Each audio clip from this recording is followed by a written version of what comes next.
would require hundreds of thousands of Israeli troops. Israel would need to send in about 10 soldiers for every single Hamas fighter. That's up to 400,000 Israeli troops to take down up to 40,000 Hamas fighters. So here with us now for more perspective, let's bring in retired Brigadier General John Teichert with U.S. Air Force. Thank you so much for being with us, General. Israel is ordering this complete siege. No electricity, no water, no fuel allowed in. Talk about what that will really look like.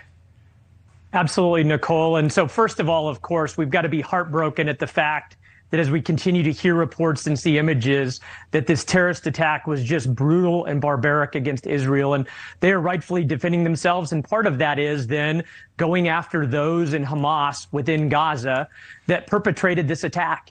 And a part of that is airstrikes. We've seen that over the last couple of days. A part of that is this siege that you see that's blocking off any supplies or electricity that's coming into Gaza. And then ultimately, we expect that a big part of that is going to be a ground attack to ultimately be able to take out those that initiated this terrorist attack. And as you said, it's not going to be easy. I don't expect that it's going to be quick. I think it's going to be brutal and long term. And I think the United States needs to continue to provide unwavering support throughout. Absolutely. And General, I want to talk to you about what you expect that we will hear from the president. But first, just to talk about the fact that this is expected to be brutal. It is expected to be ugly, horrendous. We know Hamas is threatening to execute hostages in response to an Israeli surge. How does that impact how this war proceeds from a strategic perspective? Because how do you attack knowing that this is what could happen as a result? No, and so that's a heart-wrenching decision that the leaders in Israel are going to have to make. And we're going to provide, I suspect, the best intelligence support that we can. But as they make decisions going forward, they realize that likely Hamas is legitimate in the expectation that they're going to slaughter the women and children and the elderly that they've taken captive. And that has to play into a calculus both emotionally, but also practically and strategically as Israel makes decisions going forward.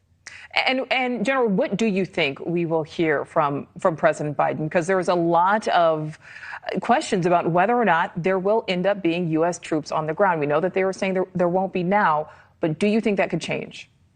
No, so I think that President Biden needs to express, one, capability and resolve that indicates that America is standing by its long-term friend in Israel.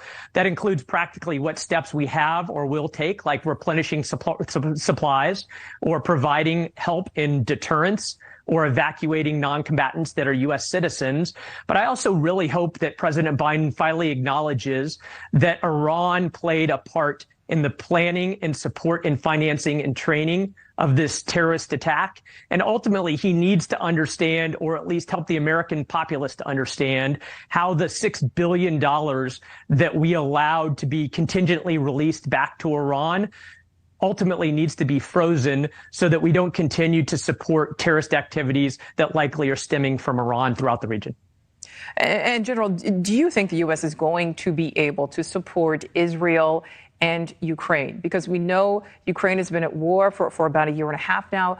The situation in Israel could potentially extend for months, if not, go past the year mark. And right now there's a lot of concern about our own reserves for the U.S. and protecting us here at home. Nicole, I think we need to look at the exact types of equipment that Ukraine is asking for, Israel is asking for, and what we need to preserve in our war plans, especially with respect to Taiwan and the Western Pacific. I think right now the categories of supplies are fundamentally different between what Ukraine needs and Israel needs. We haven't had, as far as I know, any specific asks from Israel thus far, but we need to make sure that we're triaging and prioritizing appropriately between the things that they are hoping for us to provide and ultimately those things we need to protect our own interests. Absolutely. Retired Brigadier General John Teichert, we certainly appreciate your time and your expertise. Thank you so much, sir. As we give you this live look there inside the White House, we are awaiting comments from President Biden, his first time publicly addressing the war in Israel. We will bring that to you as soon as his remarks begin. We'll be right back.